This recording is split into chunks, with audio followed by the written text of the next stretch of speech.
Hello everyone and welcome back to another video. So आज की video में हम ईकेएस क्लस्टर के ऑटो स्केलिंग के बारे में डिस्कस करेंगे एंड देखेंगे कि कैसे हम ईकेएस क्लस्टर को ऑटो स्केल कर सकते हैं। राइट, तो उसके लिए हम 5 टॉपिक्स पे आज डिस्कस करेंगे। तो सबसे पहला टॉपिक जो हमारा रहेगा वो रहेगा व्हाट इज ऑटो स्केलिंग। हम 2 मिनट की थ्योरी इसमें कवर करेंगे कि ऑटो स्केलिंग क्या है एंड कैसे हम ऑटो स्केलिंग का बेनिफिट ले सकते हैं। एंड देन हम देखेंगे कि vertical and horizontal auto scaling क्या होता है कुबरनेटिस में। राइट, एंड देन हम एचपीए कवर करेंगे which is horizontal pod auto scalar, जो कि काफी इंपॉर्टेंट पार्ट है कुबरनेटिस क्लस्टर में।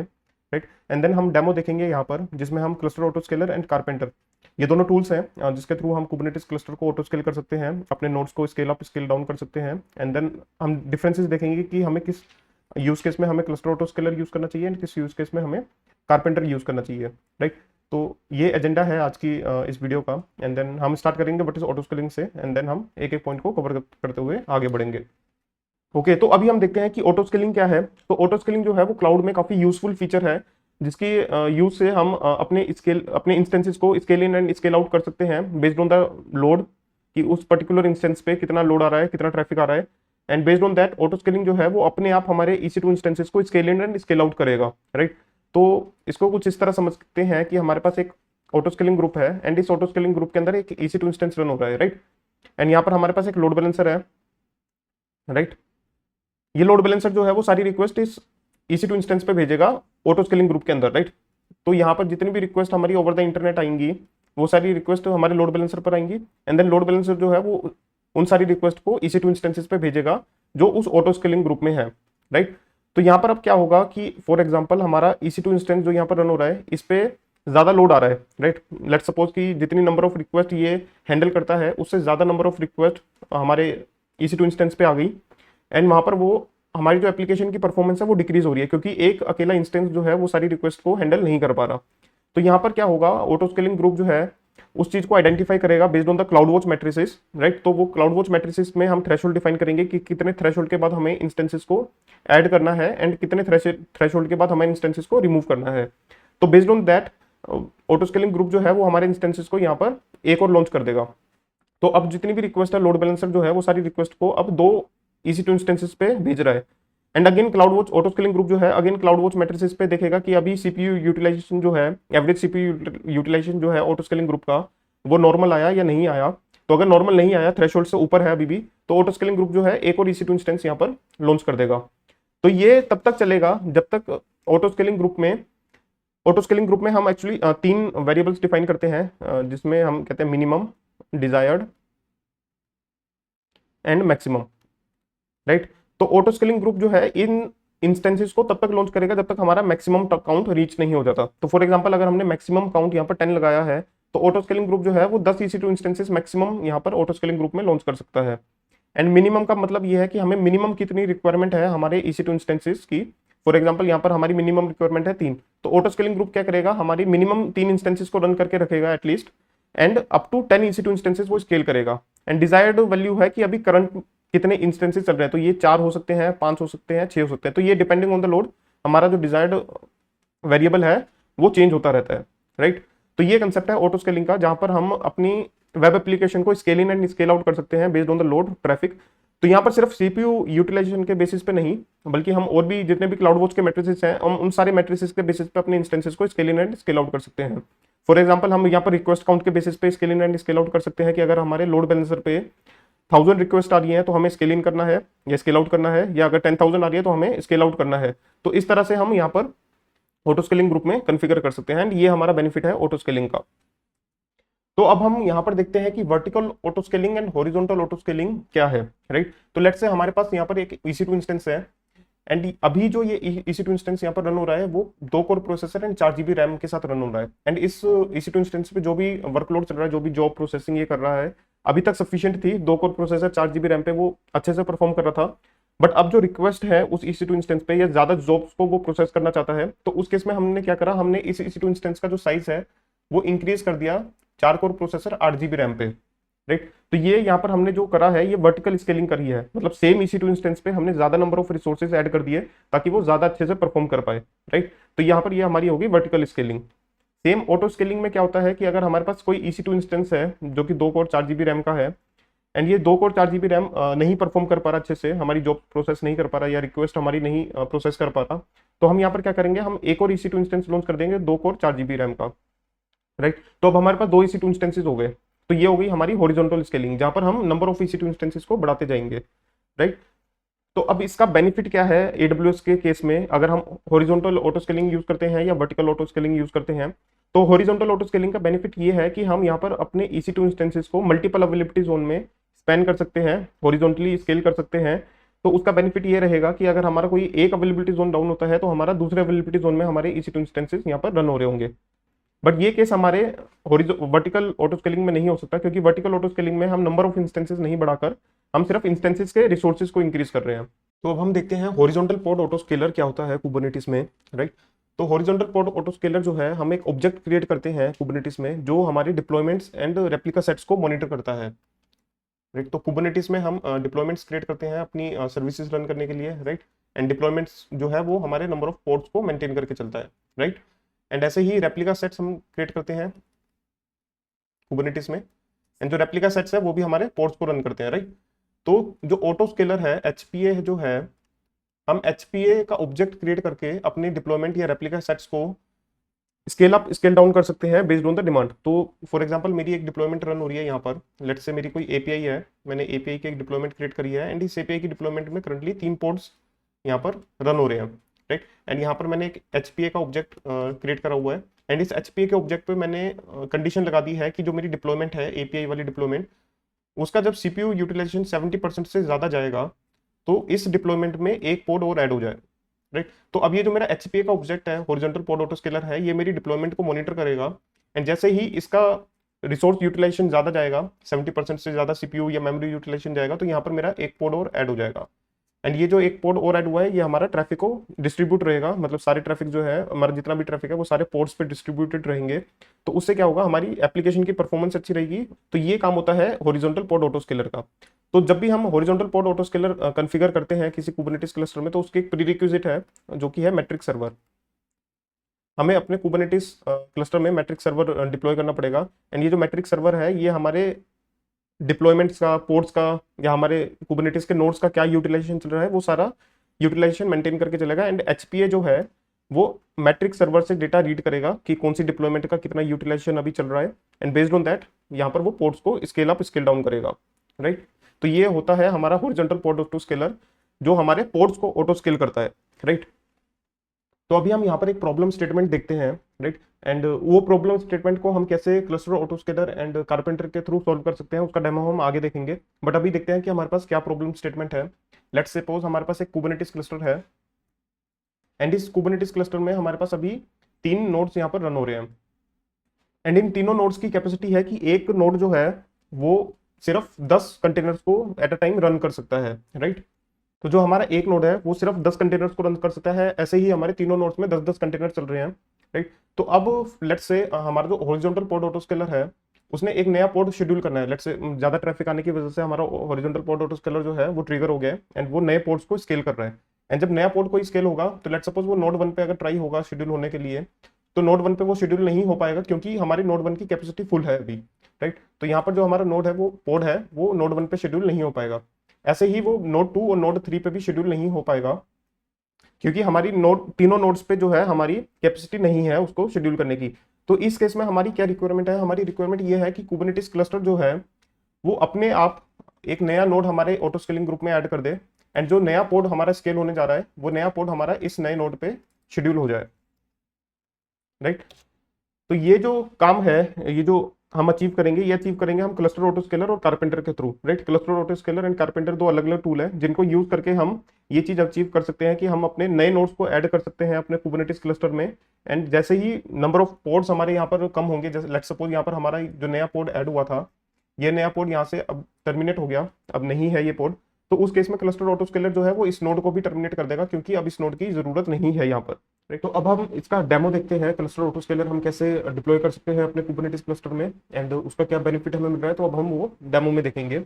तो उसके लिए मेरे पास क्या है, मेरे पास एक कुबरनेटिस क्लस्टर मैंने ऑलरेडी क्रिएट कर चुका हूँ, एंड ये क्लस्टर मेरी बेशन मशीन से एक्सेस होगा, एंड उस बेशन मशीन का एक्सेस भी मैंने अपने पास रखा है। तो यहाँ से मैं उस बेशन मशीन का एक्सेस लेकर उस क्लस्टर में सबसे पहले मैं कुछ डिप्लॉयमेंट्स क्रिएट करूंगा इंजन एक्स की, एंड देन उन डिप्लॉयमेंट्स को मैं स्केल करूंगा, लेट्स से 20 इंजनेक्स के पोर्ट्स में यहाँ पर रन करूंगा, एंड देन देखेंगे कि उन 20 इंजनेक्स के पोर्ट में से कितने पोर्ट्स मेरे रन हो रहे हैं एंड कितने पोर्ट्स मेरे रन नहीं हो रहे। तो सबसे पहले ये चीज चेक करते हैं। तो उसके लिए मैं सबसे पहले अपनी बेशन मशीन पे एसएसएच ले लेता हूँ।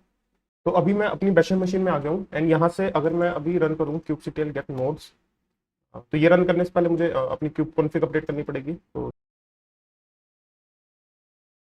राइट, तो मेरी क्यूब कॉन्फ़िग अपडेट हो गई है। अब मैं अगर दोबारा रन करूँ यहाँ पर kubectl get nodes, तो अभी मेरे पास सिर्फ एक नोड है रेडी स्टेट में, एंड यहाँ पर मेरे पास कोई भी इंजनएक्स की डिप्लॉयमेंट अभी नहीं चल रही। तो मैं यहाँ पर एक डिप्लॉयमेंट क्रिएट करता हूँ इंजनएक्स की।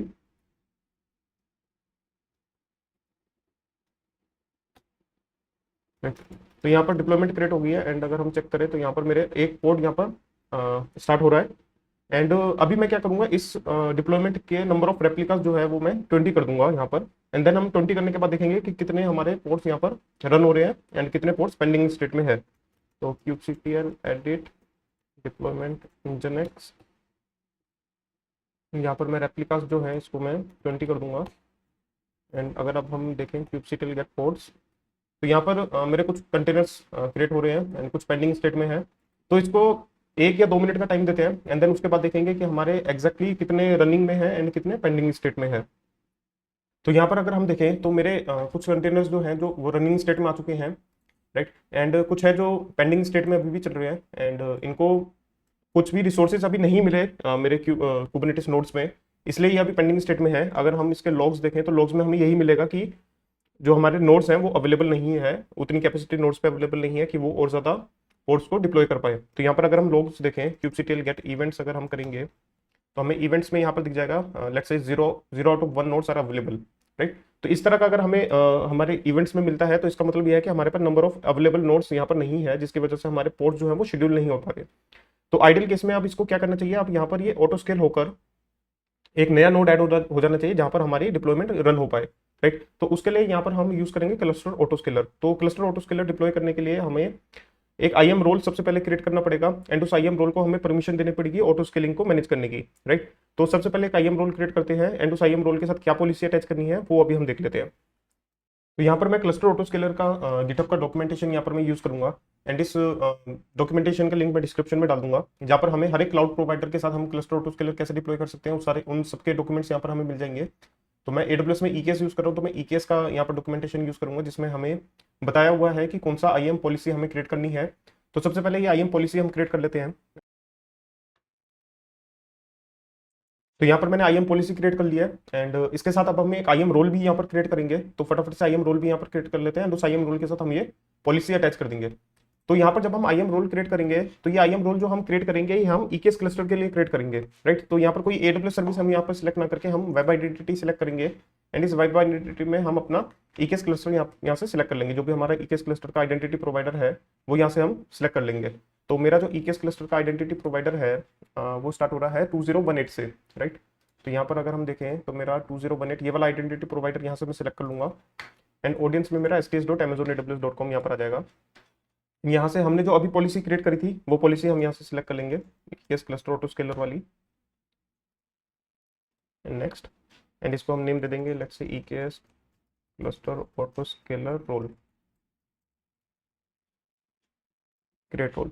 तो अभी जो ये रोल हमने क्रिएट करा है इसके साथ जो ट्रस्ट रिलेशनशिप यहाँ पर अटैच्ड है, इसका मतलब ये है कि हमारा पूरा क्लस्टर जो है EKS क्लस्टर, उसमें जितने भी हमारे पोर्ट चल रहे हैं, जितने भी सर्विस अकाउंट चल रहे हैं, वो सारे हमारे इस आईएम रोल को एज्यूम कर सकते हैं, जो कि आइडियल केस नहीं है। जो बेस्ट प्रैक्टिस है वो ये है कि हमारा जिस सर्विस अकाउंट को जो आईएम रोल एज्यूम करना है उसकी परमिशन हम यहाँ पर दें। उसको करने के लिए हम क्या करेंगे, एडिट ट्रस्ट पॉलिसी करके मेरे पास ऑलरेडी पड़ा हुआ है कि क्या हमें ट्रस्ट रिलेशनशिप यहाँ पर प्रोवाइड करना है। तो उसमें हम यहाँ पर ये डिफाइन कर देंगे कि हमें कौन सा नेम स्पेस के अंदर कौन सा सर्विस अकाउंट इस पर्टिकुलर आईएम रोल को एज्यूम करेगा। तो मैं ये पार्ट यहाँ से कॉपी करके इसको यहाँ पर मैं पेस्ट कर दूंगा, राइट। तो यहाँ से हम ट्रस्ट रिलेशनशिप एडिट करके इसको सेव कर देंगे। तो अब क्या होगा, अब हमारा सिर्फ ये वाला सर्विस अकाउंट जो है क्लस्टर ऑटो स्केलर वाला, ये वाला सर्विस अकाउंट जो है वो इस आईएम रोल को एज्यूम कर सकता है। तो अब ये जो सर्विस अकाउंट है ये अब हम आगे क्रिएट करेंगे, जब हम क्लस्टर ऑटो स्केलर डिप्लॉय करेंगे तो वहां पर हम ये सर्विस अकाउंट भी क्रिएट करेंगे, एंड देन हम देखेंगे कि कैसे वो ऑथेंटिकेट कर रहा है। तो अब हम अपने EKS क्लस्टर में क्लस्टर ऑटो स्केलर डिप्लॉय करेंगे। तो उसके लिए मेरे पास ये YAML फाइल है, मैनिफेस्ट फाइल पड़ी है जो कि क्लस्टर ऑटो स्केलर ने ही प्रोवाइड करी है गिटहब पे। तो इसका लिंक भी मैं डिस्क्रिप्शन में डाल दूंगा, वहां से आप ये फाइल कॉपी कर सकते हैं। तो यहाँ पर हम ये फाइल को कॉपी करके अपने कुबरनेटिस क्लस्टर में इसको डिप्लॉय करेंगे। तो सबसे पहले ये फाइल पूरी कॉपी करके हम इसको VS कोड में पेस्ट करेंगे। एंड यहाँ पर हमें इस फाइल में कुछ चेंजेस करने हैं, राइट। तो चेंजेस क्या करने हैं, जैसे यहाँ पर लाइन नंबर 165 पे हमें यहाँ पर अपना क्लस्टर का नेम यहाँ पर प्रोवाइड करना है। तो मेरा क्लस्टर का जो नेम है बलविंदर नाम से मेरा क्लस्टर है, तो यहाँ पर मैं वो प्रोवाइड कर दूंगा। एंड इसके अलावा जो हमें चेंज करना है वो करना है कि यहाँ पर हमें एनोटेशन सर्विस अकाउंट जो हमारा बन रहा है क्लस्टर ऑटो स्केलर का, उस सर्विस अकाउंट में हमें अब ये डिफाइन करना है कि वो सर्विस अकाउंट कौन सा IAM रोल एज्यूम करेगा, राइट। जो अभी हमने IAM रोल बनाया था थोड़ी देर पहले, वो IAM रोल का ARN जो है अब हम ये सर्विस अकाउंट में प्रोवाइड करेंगे। तो उसको प्रोवाइड करने के लिए यहाँ पर हम एक एनोटेशन ऐड कर लेंगे, राइट। एंड इस एनोटेशन में हम डिफाइन कर देंगे कि हमें कौन सा IAM रोल यहाँ पर एज्यूम करना है, ठीक है। तो मैंने यहाँ पर अपने सर्विस अकाउंट का अपने IAM रोल का ARN यहाँ पर मैंने सर्विस अकाउंट में ऐड कर दिया है एनोटेशन के अंदर। तो अब ये सर्विस अकाउंट जो है उसको परमिशन है कि वो इस IAM रोल को एज्यूम कर पाए। एंड इस IAM रोल पे जो भी पॉलिसी हमने लगा रखी है वो सारी पॉलिसीज वो सारी परमिशन जो है इस सर्विस अकाउंट को मिलेगी। एंड ये जो सर्विस अकाउंट है वो हमारा क्लस्टर ऑटो स्केलर डिप्लॉयमेंट जो है, या क्लस्टर ऑटो स्केलर के जितने भी पोर्ट्स हमारे चलेंगे वो सारे पोर्ट्स इस सर्विस अकाउंट को यूज करके हमारे ऑटो स्केलिंग ग्रुप का जो मिनिमम एंड मैक्सिमम साइज है वो सारा मॉडिफाई करेगा, राइट। तो यहाँ पर अब हम ये डिप्लॉयमेंट क्रिएट करते हैं अपने कुबरनेटिस क्लस्टर में। तो इसको कॉपी करके मैं बैशन मशीन पे ये फाइल ले जाऊंगा एंड वहां से मैं इसको अप्लाई करूंगा। तो अभी मैं बैशन मशीन पे हूँ, यहाँ पर मैं एक फाइल क्रिएट कर लेता हूँ क्लस्टर, एंड इस फाइल में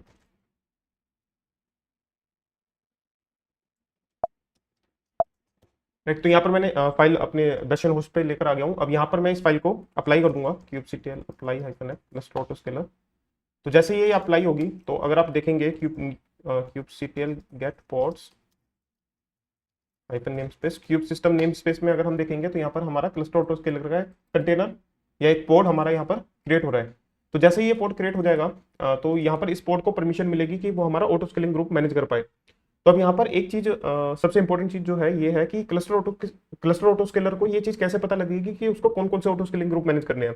तो यहाँ पर ये भी हो सकता है कि हमारे पास मल्टीपल ऑटो स्केलिंग ग्रुप्स हैं एंड उन मल्टीपल ऑटो स्केलिंग ग्रुप्स में से क्लस्टर ऑटो स्केलर कौन सा ऑटो स्केलिंग ग्रुप मैनेज करेगा, तो वो आइडेंटिफाई होगा टैग्स के बेसिस पे।